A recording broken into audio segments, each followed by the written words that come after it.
Hi guys. അപ്പോൾ ഇന്ന് vacation കഴിഞ്ഞ് ഞാൻ തിരിച്ച് പി ജിക്ക് പോവാണേ.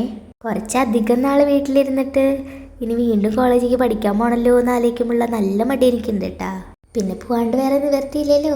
പോണ വഴിക്ക് അച്ഛൻ്റെ കടയിൽ നിർത്തി അമ്മയ്ക്ക് ടാറ്റ കൊടുത്തിട്ടായിട്ട് ഇറങ്ങി. എനിക്ക് ചോക്കി ചോക്കി നല്ല ഇഷ്ടമായതുകൊണ്ട് അമ്മ അത് എനിക്ക് തന്നിട്ടുണ്ടായിരുന്നു. അച്ഛയാട്ടോ എന്നെ കുന്നംകുളം വരെ ആക്കി തരണേ. അവിടെ നിന്ന് ബസ് കയറ്റി എന്നിട്ട് അച്ഛൻ പോകാറുള്ളൂ. അങ്ങനെ കുന്നംകുളത്തെത്തി. ബേഗിനോടുക്കത്ത് വെയിറ്റ് ആയതുകൊണ്ട് അത് വണ്ടിമേന്ന് വെച്ചു. പിന്നെ പെട്ടെന്ന് ബസ് വന്നു കേട്ടാ. അധികം നേരം കാത്തിക്കേണ്ടി വന്നില്ല. എനിക്ക് ഡയറക്റ്റ് ആയിട്ടുള്ള ബസ് തന്നെ കിട്ടി. ബസ്സിൽ കയറിയപ്പോൾ പിന്നെ എനിക്ക് ആകെ സങ്കടം വന്നു തുടങ്ങി. ഇനി വീണ്ടും കോളേജിൽ പോകണ്ടേ, പഠിക്കണ്ടേ, റെക്കോർഡ്, അസൈൻമെൻറ്റ്, പ്രൊജക്റ്റ് ഇതൊക്കെ ചെയ്യണമല്ലോ എന്നൊക്കെ ആലോചിച്ചിട്ട് ബസ്സിൽ എൻ്റെ അപ്പുറത്തിരുന്നായിരുന്ന കുട്ടി എനിക്കൊരു ഡാർക്ക് ഫാൻറ്റസി ഒക്കെ തന്നു. എൻ്റെ സങ്കടം കണ്ടിട്ടാ തോന്നുന്നു. പിന്നെ കുറച്ച് നേരം പാട്ടൊക്കെ കേട്ടിരുന്നു കേട്ടാ.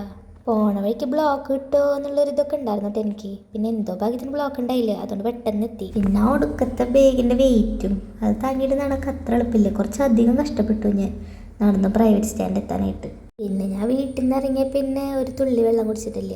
അതുകൊണ്ട് എനിക്ക് എവിടെന്നെങ്കിലും കുറച്ച് വെള്ളം കുടിച്ചാൽ മതി എന്നായി. അപ്പം അവിടെയുള്ളൊരു ബേക്കറി കയറിയിട്ട് ഞാൻ ഒരു ലൈം പറഞ്ഞു കേട്ടോ. അത് കുടിച്ചപ്പോഴാണ് ഒരു ആശ്വാസമായത് എനിക്ക്. അയ്യോ, എന്തോ ജീവൻ വെച്ച പോലെയൊക്കെ ഉണ്ടായിരുന്നു. പിന്നെ ലൈം അടിപൊളിയായിരുന്നു കേട്ടോ. എന്തോ എനിക്ക് നല്ല ഇഷ്ടമായി. പിന്നെ എനിക്ക് റൂമിലേക്ക് കുറച്ച് സാധനങ്ങൾ വാങ്ങാണ്ടായിരുന്നു കേട്ടോ. അതും വാങ്ങി വേഗം സ്റ്റാൻഡിലേക്ക് പോയി കോളേജിൻ്റെ അടുക്കുള്ള ബസ് കയറി. പിന്നെ അതിൻ്റെ ഇടയിൽ പാത്തുവിനൊക്കെ ഒന്ന് വിളിച്ചു നോക്കിയിട്ടാ അവൾ അവിടെ എത്തിയോ എന്നൊക്കെ അറിയാൻ. അവളും കൂടി വന്നിട്ട് ഒരുമിച്ച് റൂമിൽ കയറാൻ വിചാരിച്ചിട്ടേ. അങ്ങനെ സ്ഥലത്തെത്തിയപ്പോൾ ഞാൻ അവിടെ ഇറങ്ങിയിട്ടാ. അവിടെ ഇറങ്ങിയപ്പോൾ തന്നെ പാത്തുവിനും കിട്ടി. എന്നിട്ട് ഞങ്ങൾ രണ്ടാളും കൂടി ഇതാ പി ജിക്ക് പോവാണ്. അങ്ങനെ ഞങ്ങൾ പി ജിയിലെത്തിയിട്ടാ. ഇനി നാളെ തൊട്ട് കോളേജിൽ പോകണമല്ലോ എന്ന് പറഞ്ഞുകൊണ്ടിരിക്കുകയാണ്. അപ്പം അത്രയുള്ളൂ, ഇനി നാളെ തൊട്ട് കോളേജിലേക്ക്.